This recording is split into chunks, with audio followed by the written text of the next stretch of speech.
జాయ్సీ జాయ్సీ ఒకసారి ఇలా రా.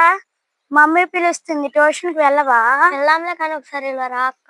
ఏంటి? పొద్దున్నుంచి వర్షం పడుతుంది కదా అక్క. వర్షం పడితే మేడం రేమో వస్తుంది అన్నారు కదా. ఆ రేమో వస్తుందేమో అని చూస్తున్నా.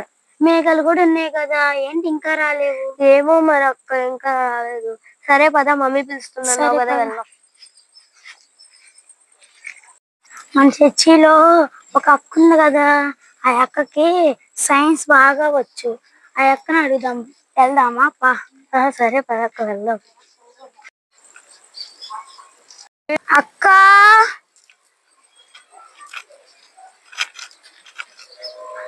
అక్క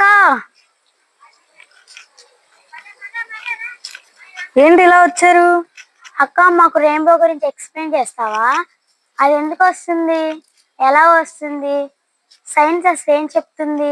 నేను కొంచెం పనిలో ఉన్నాను, ఈవినింగ్ చర్చికి ఎర్లీగా వచ్చి ఎక్స్ప్లెయిన్ చేస్తాను. జాయ్సీ, అక్క వచ్చిందో రాలేదో? రెయిన్బో గురించి అడగాలి కదా. వచ్చే ఉంటదిలే. అదిగో అక్క వచ్చింది, వెళ్ళి అడుగుదాం పద. అక్క అక్క రెయిన్బో గురించి ఎక్స్ప్లెయిన్ చేస్తావా? సరే, చేస్తాను. ఏంటక్క, ఏం చేస్తున్నారు?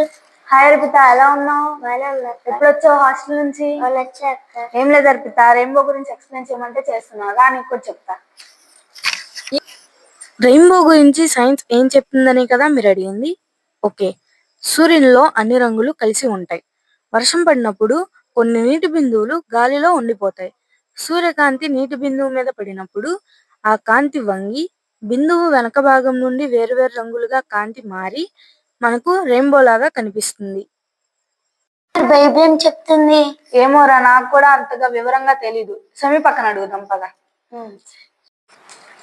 మీరు నిన్న రెయిన్బో గురించి బైబిల్ ఏం చెప్తుందని అడిగారు కదా. అవునక్క, సైన్ పక్కన అడుగుదాం అన్నావు కదా. అదే గుర్తొచ్చింది, సమీ పక్క వచ్చింది, వెళ్ళి అడుగుదామా? వెళ్ళి అడుగుదాం. ప్రైజ్ లార్డ్ అక్క. Praise lord. ఏంటి అందరూ కలిసి వచ్చారు? ఏం లేదక్క, నిన్న ప్రియా వాళ్ళు రెయిన్బో గురించి ఎక్స్ప్లెయిన్ చేయమని వచ్చారు.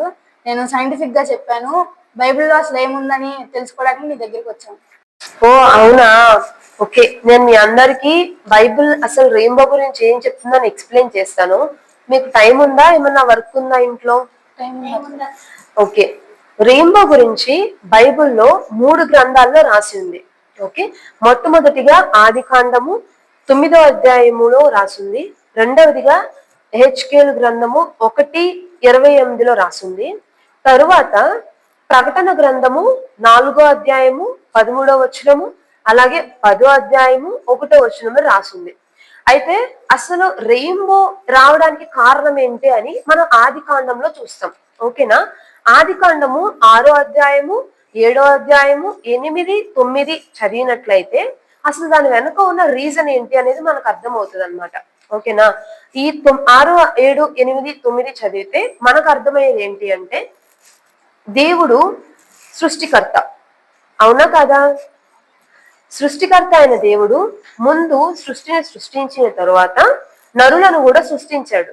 నరులను సృష్టించి తరువాత ఆ జనాభా అలా పెరుగుతుంది. వాళ్ళు పాపంలో పడ్డారనమాట. అంటే దేవునికి వ్యతిరేకంగా జీవించడం మొదలు పెట్టారు. దేవుని ఆజ్ఞలని మీరి జీవించడం మొదలు పెట్టారు. దేవునికి ఇష్టమైన బిడ్డలుగా ఉండడం లేదు. ఇదంతా చూసిన దేవునికి సంతాపం కలిగిందనమాట. ఎందుకు అంటే, నరులను నేను చేశాను, కానీ వాళ్ళు నాకు నచ్చినట్లు ఉండట్లేదు, నా చిత్తానుసారంగా జీవించడం లేదు అని వాళ్ళు పాపంలో ఉండడం చూసి తట్టుకోలేక సంతాపం చెందాడనమాట. ఇలా సంతాపం చెందిన దేవునికి మెల్లమెల్లగా కోపం వచ్చింది. ఎందుకంటే వాళ్ళు చేసిన పాపం నుంచి బయటకు రావడం లేదు. ఇంకా పాపం పెరుగుతుంది నరులలో, కానీ పాపం మాత్రం తరగట్లేదు అనమాట. అలా జరుగుతూ ఉండగా ఒకరోజు దేవుడు నోవహుతో మాట్లాడాడు. ఎందుకు నోవహుతోనే మాట్లాడాడు అంటే, ఇంతమంది ప్రజలలో, భూమి మీద ఉన్న ఈ జనాలు అంతట్లో ఎవరు నీతిమంతులుగా ఉన్నారు అని దేవుడు వెతికితే నోవహు తప్ప ఎవ్వరూ లేరు. అందుకని దేవుడు నోవహుతో మాట్లాడాడు. నోవహుతో మాట్లాడి దేవుడు ఒక ఓడ తయారు చేసుకోమని చెప్పాడు అనమాట. ఓడ తయారు చేసుకోమంటే నోవాహు ఓడను తయారు చేసుకున్నాడు. అందరికి కూడా చెప్తున్నాడు ఏమనంటే భూమి మీదకి వర్షం రాబోతుంది, 40 రోజులు పగలు రాత్రి అంతా కూడా వర్షం పడబోతుంది, భూమి నశించబోతున్నది అని సువార్త చెప్తున్నాడు. పాపం నుంచి బయటికి రండి అని చెప్తున్నాడు. కానీ ఎవ్వరూ వినలేదు. వినకపోగా నోవాహునే తిరిగి తిట్టారనమాట. ఏంటి పిచ్చి పట్టిందా అతనికి, ఎందుకు ఇలా మాట్లాడుతున్నాడు, అసలు ఇప్పటి వరకు వర్షం పడిందా, ఇలాగా మాట్లాడుకొని నోవాహు చెప్పింది ఏమి వినలేదు. వినకపోవడంతో వాళ్ళ పాపం ఇంకా పెరిగింది కానీ తరగలేదు. అయితే ఒకానొక రోజు నోవాహు చెప్పిన ప్రకారమే, దేవుడు నోవాహు చెప్పిన ప్రకారమే 40 రోజులు పగలు రాత్రి కుండపోతగా వర్షం పడింది. ఇలా కుండపోతగా వర్షం పడడం వల్ల భూమి మీద ఉన్న ప్రజలందరూ నశించిపోయారు. చెట్లు మునిగిపోయాయి, కొండలు మునిగిపోయాయి, పర్వతాలు మునిగిపోయాయి. అంటే ఈ 40 రోజులు పడిన వర్షం అంత పెద్ద వరదలు తీసుకొచ్చి భూమి మీద ఉన్న జనులందరూ నశించేలా చేసిందనమాట. ఇలా చేయడం ద్వారా భూమి మీద ఒక్క జంతువు లేదు, ఒక్క నరుడు లేడు, ఒక్క నోవాహు కుటుంబం తప్ప. నోవాహు కుటుంబం మాత్రమే ఎందుకు ఉన్నారు అంటే దేవుడు నోవాహుని నీతిమంతునిగా ఎంచాడు కాబట్టి, అండ్ నోవాహు దేవుడు చెప్పినట్లు చేశాడు కాబట్టి.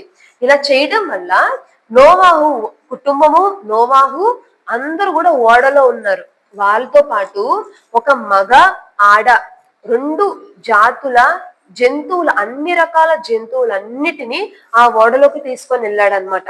ఇలా తీసుకెళ్లడం వల్ల అన్ని జంతువులు రక్షించబడ్డాయి, నోవాహు కుటుంబం కూడా రక్షింపబడింది. అయితే అసలు దీనికి రెయిన్బోకి సంబంధం ఏంటి అని అనుకుంటూ ఉండొచ్చు. ఏంటంటే వర్షం పడింది, వరదలు వచ్చాయి, అంతా మునిగిపోయింది అంటే దాని అర్థం నీళ్లు ఇంకా భూమి మీద ఉంది. ఇప్పుడు వర్షం పడింది అనుకోండి, ఆ భూమి ఆరడానికి టైం పడుతుందా లేదా? పడుతుంది కదా. ఆ భూమి ఆరడానికి టైం పట్టింది.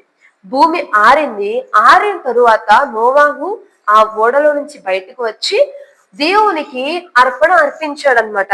అర్పించిన సమయంలో దేవుడు నోవాహుకి ఒక నిబంధన చేశాడు. ఏంటి ఆ నిబంధన అంటే, ఇప్పుడు ఏ విధంగా అయితే వర్షం పడి వరదలు వచ్చి మనుషులందరూ నశించారో, జంతువులన్నీ నశించిపోయాయో, అదే విధంగా మరి ఎన్నడూ కూడా వర్షం ద్వారా భూమిని నశింప చేయను అని చెప్పి దేవుడు నోవాహుకి ఒక ప్రామిస్ చేశాడు, ఒక నిబంధన చేశాడు. ఆ నిబంధనకి గుర్తే ఈ యొక్క రెయిన్బో, ఈ యొక్క ఇంద్రధనస్సు. అర్థమైందా? ఈ ఇంద్రధనస్సు వచ్చినప్పుడల్లా ఒక గుర్తు ఏంటి అంటే దేవుని యొక్క నమ్మకత్వాన్ని మనం గుర్తు చేసుకోవాలి, దేవుని యొక్క ప్రేమను, ఆయన దయను గుర్తు చేసుకోవాలి. ఆయన చెప్పిన మాట ప్రకారము మరి ఎన్నడూ ఈ వరదల ద్వారా భూమిని నశింప చేయలేదు కనుక ఈ రెయిన్బో వచ్చినప్పుడల్లా మనం ఎప్పుడు కూడా గాడ్స్ ఫెయిత్ఫుల్నెస్ ని గుర్తుపెట్టుకోవాలి. ఓకేనా? అండ్ హెచ్కేలు గ్రంథము, ప్రకటన గ్రంథంలో కూడా ఇంద్రధనస్సు గురించి రాసి ఉంది. ఈ 2 గ్రంథాల్లో ఇంద్రధనస్సును ఏ విధంగా పోల్చాడు అంటే దేవుని మహిమను విధంగా పోల్చాడు అనమాట. దేవుని మహిమ, ఇంద్రధనస్సులో రంగురంగులు ఉంటాయి కదా, ఈ రంగురంగులు ఎంత అందంగా ఉంటాయో దేవుని మహిమ కూడా అంత అందంగా ఉంటది అని చెప్పడానికి ఇంద్రధనస్సుతో పోల్చాడు అనమాట. అర్థమైందా? సో మనకి రెయిన్బో కనిపించినప్పుడల్లా మనం ఏం చేయాలి? థ్యాంక్ యూ జీసస్ అని చెప్పాలి. ఎస్. ఎందుకు అంటే దేవుడు నమ్మకం గలవాడు, ఇచ్చిన మాట తప్పడు. అర్థమైందా? Yes, అక్క. ఓకే.